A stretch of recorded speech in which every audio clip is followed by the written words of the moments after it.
할렐루야! 하나님의 은혜와 사랑을 찬양합니다. 오늘 4월 셋째 주일 이후 예배에 올라오신 모든 성도님들에게 우리 하나님 아버지의 한량없는 은혜가 충만하시기를 예수님의 이름으로 축복합니다. 아이고, 내가 여기서 보니까 얼굴들이 다 짠해 보입니다. 지난 한 주간 얼마나 애써서 살다가 전쟁 치다가 예배 자리에 왔는데 우리 하나님의 위로와 평강이 여러분들 10년 가운데 함께 하시기를 예수님의 이름으로 축복합니다. 우리 옆에 있던 분들 보고 이렇게 한번 인사합시다. 어째 지냈는겨? 애무다. 아이고 참네. 생존 경쟁에서 살아남니라고 애무다. 자, 지난주에는 봄비가 자주 내렸습니다. 그래서 추적 조금 오다가 치우기도 하고 두서너 번 왔는데 지난 금요일 날 내린 봄비는 아주 흡족하게 풍족하게 내렸습니다.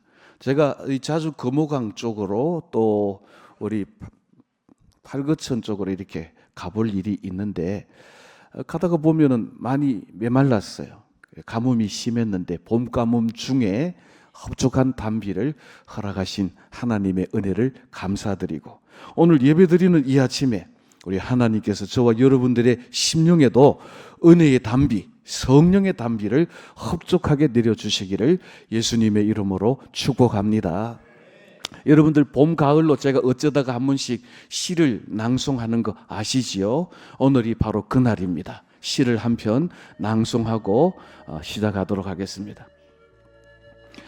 봄비라는 시입니다. 무명시인데 무명시라고 해서 제가 지었다고 오해하시면 안 됩니다. 봄비, 무명시. 그놈의 봄비는 넉살도 좋다. 며칠 전에 오더니 오늘 또 온다. 봄비가 싫은 건 아니고 말이 그렇다는 거다. 쉬엄쉬엄 하루 종일 내리려무나. 이왕이면 메마른 내 마음이 촉촉해질 때까지 라는 이런 시입니다. 찔끔찔끔 오는 비가 아니라 내 마음도 흡족히 적셔지는 봄비가 되기를 바라는 시인의 간절한 마음이 오늘 저와 여러분들의 마음이 되시기를 바랍니다. 저는 오늘 주신 이 본문의 말씀을 의지해서 나는 어떤 예배자입니까? 나는 어떤 예배자입니까? 라는 제목으로 함께 말씀을 나누고 우리의 예배는 과연 영과 진리로 드리는 예배, 우리 예배는 과연 나를 산 제물로 드리는 살아있는 예배, 하나님의 마음을 기쁘시게 하고 하나님을 흡족해 하는 예배인가 한번 점검하고 살펴보기를 원합니다. 그래서 오늘 이 본문 말씀에 보면 우리가 따르고 본받을 만한 예배의 모델이 되는 솔로몬 왕의 예배를 살펴보고 있습니다. 자, 솔로몬 왕은 어떤 예배를 드렸는가? 오늘 2절, 3절 말씀을 우리 한 절씩 교독하겠습니다. 제가 2절 보겠습니다. 그때에 여호와의 이름을 위하여 성전을 아직 건축하지 아니하였으므로 백성들이 산당에서 제사하며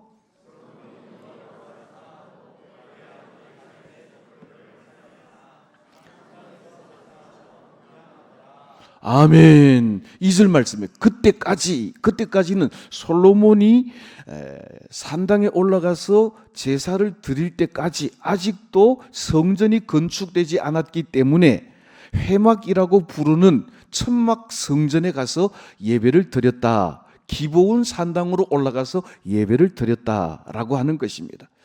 자, 성전에 관해서는 할 이야기가 많지만 성전에 관해서 간략한 역사를 여러분들에게 소개를 하고 성전의 기능과 성전의 목적이 무엇이며 참된 성전이 누구신가라고 하는 것점은 알고 오늘 말씀을 생각하는 것이 좋겠다 싶어서 이 성전에 관한 첫 번째 역사가 출애굽기 25장 8절로 9절의 말씀에 보면 하나님께서 모세를 향하여 이렇게 말씀합니다. 내가 그들 중에 거할 성소를 나를 위하여 짓되 장막으로 짓고 라고 그랬습니다.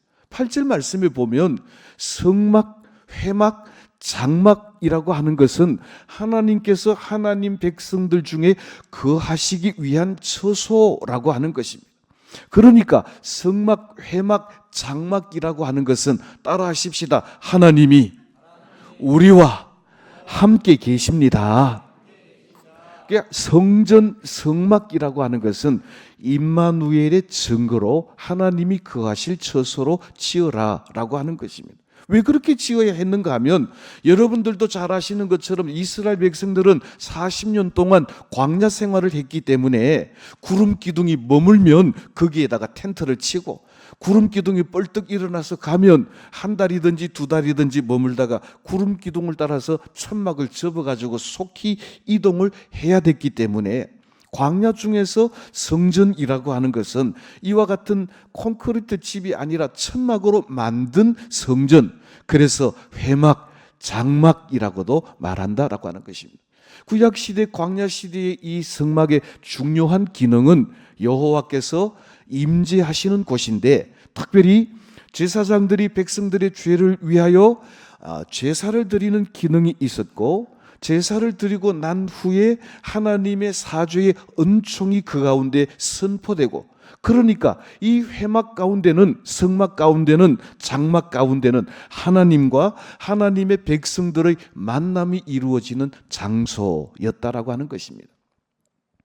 그리고 이 성막 시대에 중요한 것은 하나님의 법궤가 그 성막 안에 있는데, 여러분들 법궤 안에 뭐가 들었는지 궁금하지 않습니까? 이 법궤에는 모세가 시내산에서 받은 하나님의 두 돌비 10계명이 거기 들어있고, 그리고 이스라엘 백성들이 40년 동안 광야에서 먹었던 만나 항아리가 거기에 들어있고, 그리고 반역하는 무리들을 대신하여 모든 지팡이를 갖다 놓았을 때 아론의 지팡이만 살구나무 삭이 나서 이 아론 살구나무 삭이 난 지팡이가 거기 안에 들어있습니다. 그러니까 돌비나 만나 항아리나 상난 지팡이나 이 모두가 다 하나님의 임재의 상징이라는 것입니다.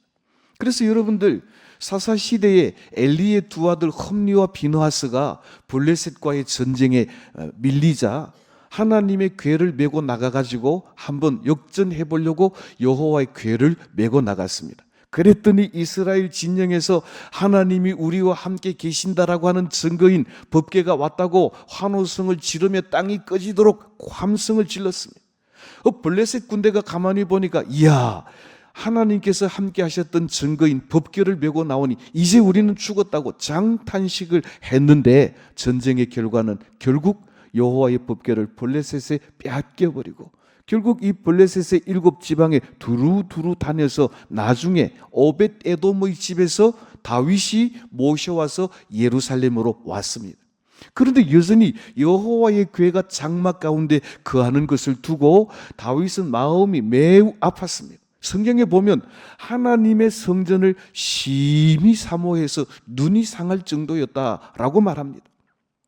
그래서 다윗은 하나님이 거하실 처소 성전을 짓기 위해서 성전에 필요한 모든 재료를 다 준비했습니다. 그래서 하나님 말씀만 하옵소서 여호와를 위한 성전을 건축하겠습니다 라고 그렇게 작정했는데, 역대상 22장 8절로 10절 말씀에 보면 하나님의 응답이 놀랍습니다. 너는 피를 심히 많이 흘렸고 내 앞에서 땅에 피를 많이 흘렸은즉 내 이름을 위하여 성전을 건축하지 못하리라. 내게서 한 아들이 나리니 그의 이름을 솔로몬이라 하리니 그가 내 이름을 위하여 성전을 건축하리라. 다윗은 성전 건축할 준비도 마음도 다 되었지만 피를 많이 흘린 까닭에 손에 피가 묻어 있어서 하나님 성전 건축에 합당하지 않은 인물로 여겨서 다윗에게서 나는 솔로몬을 통해 하나님의 성전을 짓겠다라고 말씀하셨다는 것입니다. 자, 이제 다시 오늘 본문으로 돌아와서 솔로몬이 성전을 지어야 되는데 성전을 짓기 전에 방금 왕이 되고 난 뒤에 성전 짓기에 앞서서 지금까지 있던 여호와의 장막, 여호와의 회막에 가서 왕이 된 후에 제일 먼저 하나님 앞에 예배를 드리고 하나님 앞에 제사를 드리고 하나님 앞에 기도를 드린 내용이 오늘 본문의 내용이라고 하는 것입니다. 이 성전과 관련해서 예수님께서 저와 여러분들에게 놀라운 말씀을 해주시는데, 우리 요한복음 2장 18절 19절 말씀 한 절씩 교독을 하겠습니다. 제가 먼저 18절 봉독하겠습니다. 이에 유대인들이 대답하여 예수께 말하기를 네가 이런 일을 행하니 무슨 표적을 우리에게 보이겠느냐?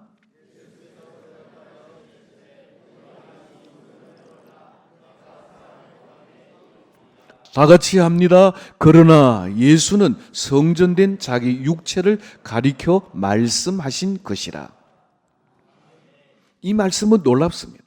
자, 구약시대 출애굽 시대에는 광야에서 성막, 회막, 장막의 성전이 있었고, 자, 아직 솔로몬이 왕이 되고 금방 성전은 짓지 않았지만 이후에 솔로몬 성전이 있고, 바벨론으로 포로되어 갈 때 성전이 무너졌다가 70년 후에 바벨론 포로에서 돌아와서 스룹바벨 제2성전이 건축되었고, 그리고 AD 70년경에 로마 디도 장군이 와서 성전을 돌 하나 돌 위에도 남지 않도록 다 무너뜨려 버렸으므로 진짜 성전, 눈에 보이는 성전은 없어졌는데, 예수님께서 하시는 말씀이 사람의 눈에 보이는 이 돌로 된 성전을 헐어버리라.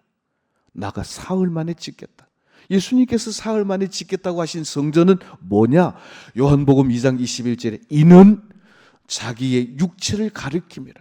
사랑하는 성도 여러분, 예수님이 참된 성전이심을 말씀하고 있습니다.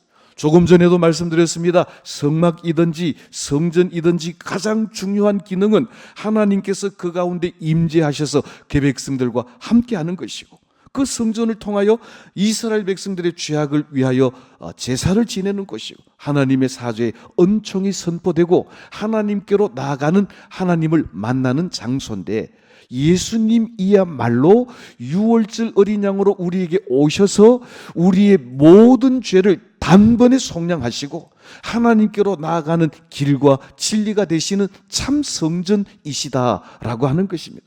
그래서 우리가 너무나도 잘 아는 것처럼 요한복음 14장 6절에서 이렇게 말씀합니다. 따라하십시다. 내가 길이요 진리요 생명이니, 그리고 말씀하시기 나로 말미암지 않고는 아버지께로 올 자가 없다. 그러니까 하나님께로 가는 길, 진리, 생명이 되시는 예수 그리스도가 성막시대의 회막과 성전시대의 성전을 지나서 하나님께로 나아가는, 하나님을 만나는, 하나님의 사죄의 은총이 선포되는 최고의 성전, 참 성전이시라고 하는 것을 선포하신다라고 하는 것입니다. 오늘도 우리는 우리의 참 성전이신 예수 그리스도로 말미암아 하나님의 은혜의 보좌 앞에 나가고 하나님의 풍성한 생명과 은혜로 충만한 성도들이 다 되시기를 예수님의 이름으로 축복합니다. 자, 다시 오늘 본문으로 돌아와서 그때까지 성전이 건축되지 아니했으므로 솔로몬이 장차 이 일 후에 3년 만에 성전을 건축하고 7년 동안 성전을 건축해서 성전을 봉헌할 때 여호와의 영광이 구름으로 빽빽하여 섬기는 자들이 능히 섬기지 못할 정도로 하나님의 영광이 가득한 성전을 건축하게 되는데, 그러나 아직 솔로몬이 왕이 되고 금방 왕이 된 후에 하나님께 예배를 드릴 때에는 기브온 산당으로 가서 예배를 드리는데, 어떻게 예배를 했는가? 오늘 본문 4절 5절 말씀에 이렇게 말씀합니다. 우리 한 절씩 교독하겠습니다. 제가 4절 봅니다. 이에 왕이 제사하러 기브온으로 가니 거기는 산당이 큼이라. 솔로몬이 그 제단에 1,000번제를 드렸더니,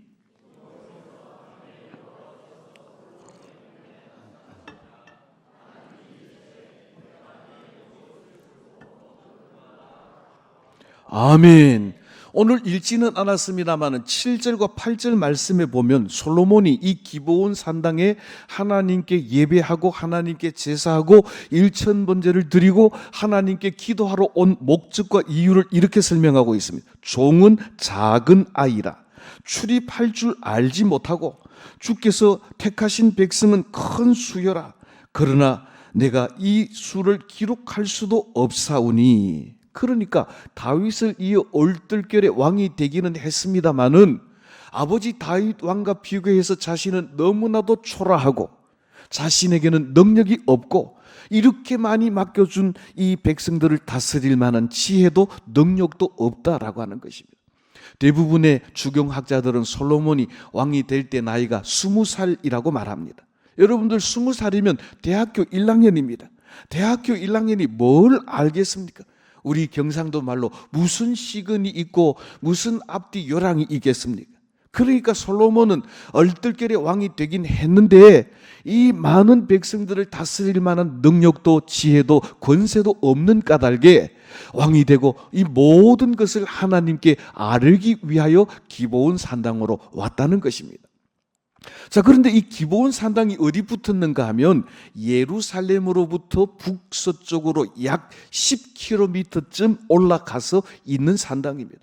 오늘 4절 말씀에 솔로몬이 굳이 이렇게 먼 기브온 산당으로 간 이유를 그곳은 넓은 곳이라고 말하고 있습니다. 그러니까 1000번제를 드리기에 합당한 넓은 장소였기 때문에 이곳 기브온 산당으로 가서 하나님 앞에 예배를 드렸다라고 하는 것입니다.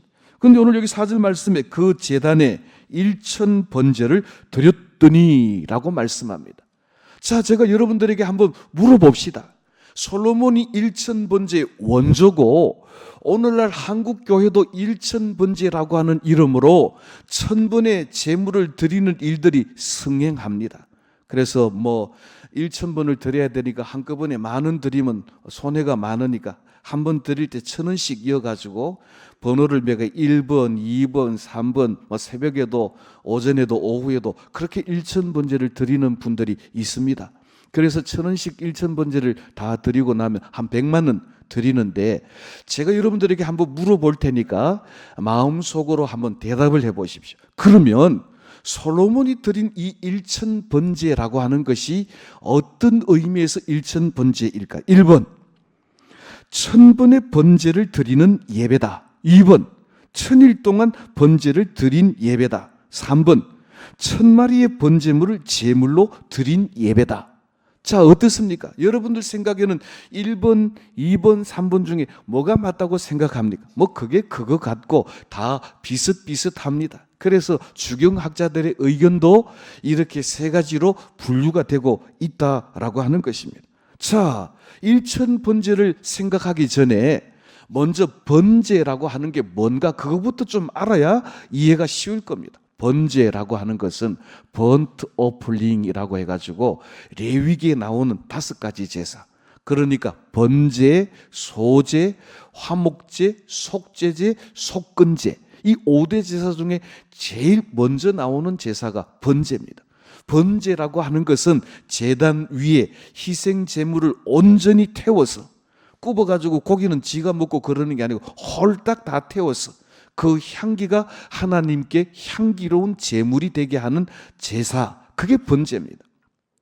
이 번제를 드리는 이유는 하나님, 내가 지금 저 제단 위에 저 번제물과 같이 홀딱 다 타서 온전히 하나님께 드린 바 되어야 하겠지만 나를 드리는 마음으로 온전한 헌신으로 남김없이 나를 드립니다 라고 하는 의미에서 번제를 드린다라고 하는 것입니다. 자, 그런데 이 솔로몬이 1000번제를 드렸을 때 솔로몬의 제사는 1000번의 번제를 드리는 것, 1000일 동안 제사를 드리는 것이 아니라 1000마리의 제사를 드렸다라고 하는 것입니다. 제가 한번 물어봅시다. 여러분들 소 한 마리가 요새 얼마쯤 하는겨? 소 파로 간 사람 없는가 여기는? 송아지도 요새 한 500만이 하는겨? 소가 황소는 예를 들어서 한 1000만 원 한다고 가정한다면, 야, 1000마리면 돈이 얼마입니까? 왕이라도 이거 보통 부담되는 일이 아닙니다. 예루살렘에서 10km나 떨어진 그 북서쪽에 있는 기브온 산당으로 올라가는 일도 왕의 행차가 보통 일이 아닙니다. 그래서 성경에 보면 솔로몬이 1000번제에 관해서 이렇게 설명합니다. 표준 세번역 성경에서는 번제물 1000마리를 여호와께 드렸다. 그리고 NIV 성경 New International Version에서는 The Thousand Burnt Offering, 번제물 1000마리를 하나님께 드렸다. 그러니까 1000번제라고 하는 의미는 1000일 동안 제사를 드렸다가 아닙니다. 여러분들 1000일이면 7년입니다. 7년 동안 제사만 드리고 있으면 아무 일도 할 수 없습니다. 또 1000번의 제사를 드렸다. 그것도 보통 일이 아닙니다. 그런데 솔로몬은 1000마리의 제물을 단번에 하나님께 드렸다라고 하는 것입니다. 그러니까 이 먼 거리를 마다하지 않고 하나님의 은혜를 사모하여 올라왔고, 그리고 자기의 이 1000마리나 되는 번제물을 한꺼번에 하나님께 드리는 것은 내게 있는 모든 것은 하나님의 것입니다 라고 하는 이 믿음의 고백으로 하나님께 번제물을 드렸다. 오늘 여기 하나님께서 드린 이 기본의 예루살렘의 제사, 이렇게 이야기를 하고 있다는 것입니다. 저를 한번 따라 하십시다. 하나님, 모든 것이 하나님 것입니다. 생명도, 물질도, 자녀도, 아파트도, 빌딩도, 차도 하나님 겁니다. 나도 하나님 것입니다. 점점 소리가 약해지는데 왜 그렇지요? 모든 것이 하나님의 것이라는 것에 인정이 되십니까? 솔로몬 1000번제를 드릴 때 내게 있는 모든 것이 다 하나님의 것입니다 라고 하는 믿음으로 드렸다라고 하는 것입니다. 자, 그런데 오늘 본문 말씀해 보니까 솔로몬의 1000번제를 하나님께서 매우 기뻐하셨고, 하나님께서 감동하셨고, 하나님께서 그 마음에 합하게 여기셨습니다. 그래서 어떤 약속을 주시는가 하면 1000번제를 드린 솔로몬에게 이렇게 말씀하십니다. 오늘 본문 5절부터 10절로 13절 말씀 한 절씩 교독합니다. 제가 먼저 5절 봉독하겠습니다. 기브온에서 밤에 여호와께서 솔로몬에게 꿈에 나타나니라. 하나님이 이르시되 내가 내게 무엇을 줄꼬 너는 내게 구하라.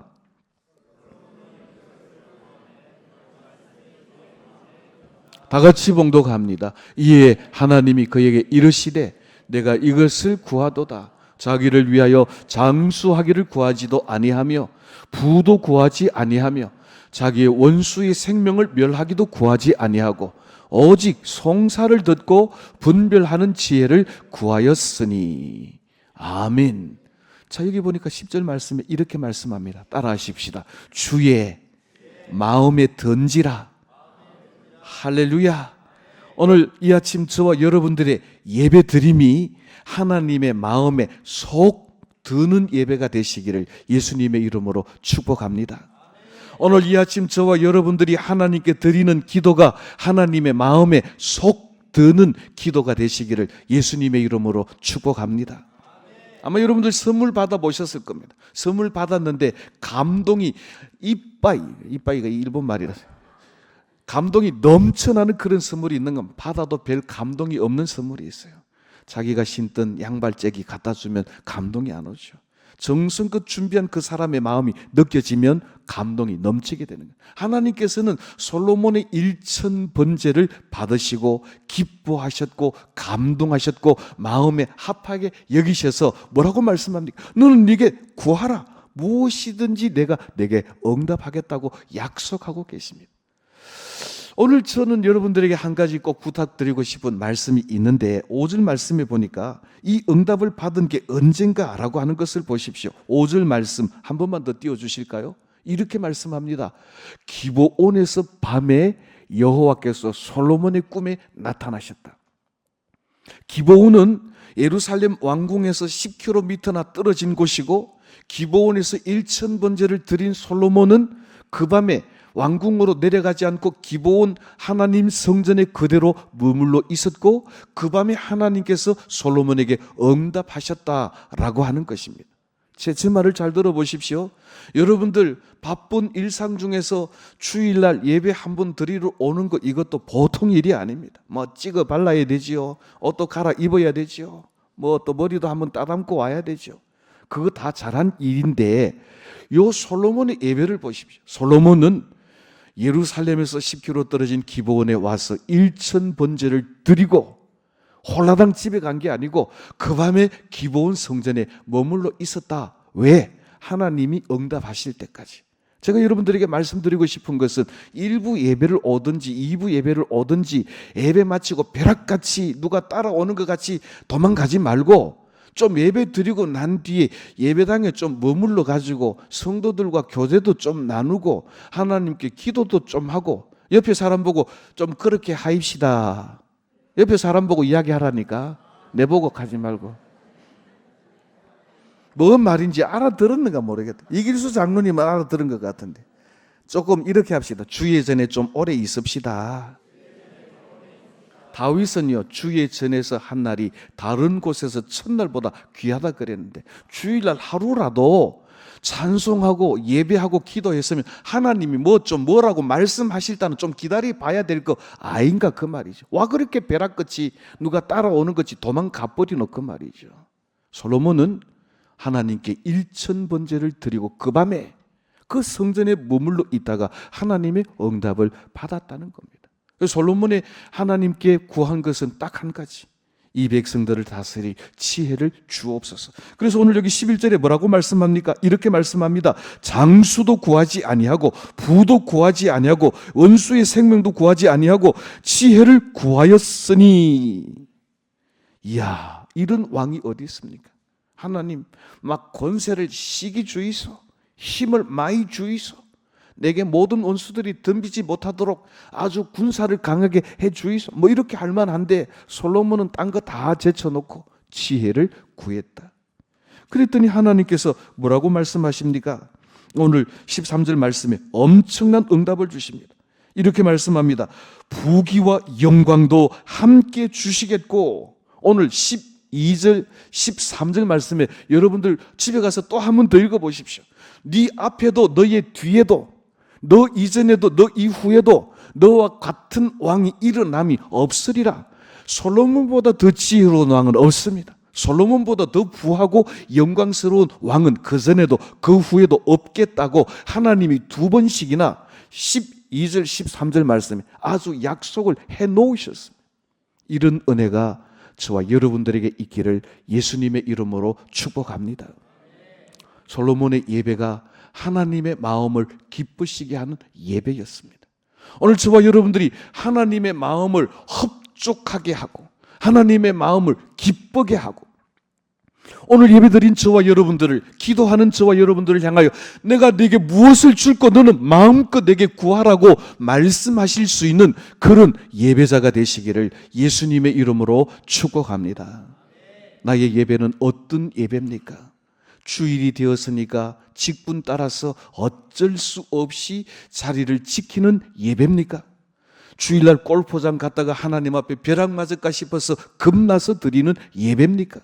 솔로몬과 같이 기쁨으로, 감사함으로, 즐거움으로 내게 있는 모든 것이 다 하나님의 것입니다 라고 하는 믿음의 고백으로 모든 것을 정성껏 드려 하나님의 마음을 감동시키는 예배자입니까? 오늘 예수님께서는 이런 예배자가 되기 위하여 우리에게 아주 중요한 꿀팁을 주십니다. 우리 다 같이 요한복음 4장에 있는 말씀을 한 절씩 교독하겠습니다. 제가 23절 봉독합니다. 이 아버지께 참되게 예배하는 자들은 영과 진리로 예배할 때가 오나니 곧 이때라. 아버지께서는 자기에게 이렇게 예배하는 자들을 찾으시느니라.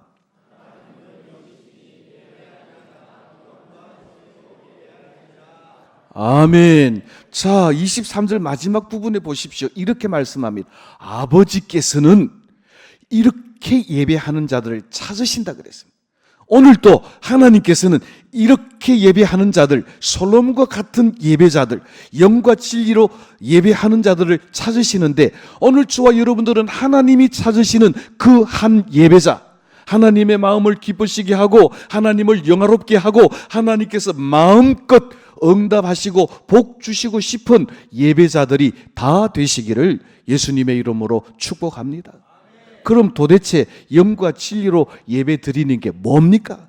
지난번 개정 성경에서는 이렇게 말합니다. 신령과 진정으로 예배하는 자.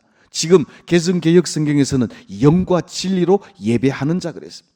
영과 진리로 예배한다는 것은 두 가지 의미가 있습니다. 첫째로는 영과 진리가 예배의 통로가 되게 하는 자, 두 번째로는 성령의 인도하심을 따라서 하나님의 진리의 말씀대로 예배하는 자라는 뜻입니다.